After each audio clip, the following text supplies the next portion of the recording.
Ask Mufti Tariq Masood. بسم اللہ الرحمن الرحیم. سوال پوچھا ہے جی ممتاز علی صاحب نے ملیشیا سے. یہاں ملیشیا میں چائنیز لوگ اپنے بھگوان کے سامنے فروٹ وغیرہ رکھتے ہیں, کیا اس کے سامنے سے اٹھا کر کھانا جائز ہے؟ یہ جو مزاروں پہ جانور ذبح کیے جاتے ہیں اور مقصد ان بزرگ کا قرب حاصل کرنا ہوتا ہے, یا بھگوان جو پتھر کے بنے ہوئے بت ہیں ان کے سامنے جو مٹھائی رکھی جاتی ہے, ان سب کا مقصد ہوتا ہے اس بت کا قرب حاصل کرنا. تو جو چیز بھی غیر اللہ کے نام پہ نامزد کر دی جائے نا وہ حرام ہو جاتی ہے, اس کا کھانا جائز نہیں ہے.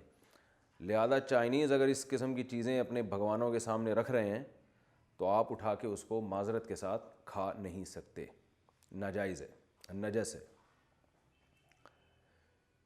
اللہ ان چائنیز کو ہدایت دے. ویسے اتنے ذہین ہیں, آپ دیکھو کیا کیا چیزیں ایجاد کر رہے ہیں, اور کورونا کی ویکسین بھی کہا جاتا ہے انہوں نے بنائی ہے, اور بہت کچھ بناتے چلے جا رہے ہیں, لیکن بھگوان ان کو بیوقوف بنا رہا ہے. جو ان کے بنے ہوئے بھگوان ہیں ساری دنیا کو یہ بیوقوف بناتے ہیں, لیکن یہاں آ کے عقل ماری جاتی ہے. آپ دیکھو ان کا جو بھگوان ہے جس کو یہ بھگوان کہتے ہیں بت, جو اصل میں شیاطین ہیں, تو وہ ان کو بیوقوف بنا رہے ہیں. وہاں عقل, یعنی اللہ کے معاملات میں لوگ ایسے بیوقوف بن جاتے ہیں, ویسے دنیا کے معاملات میں بڑے ذہین ہوتے ہیں.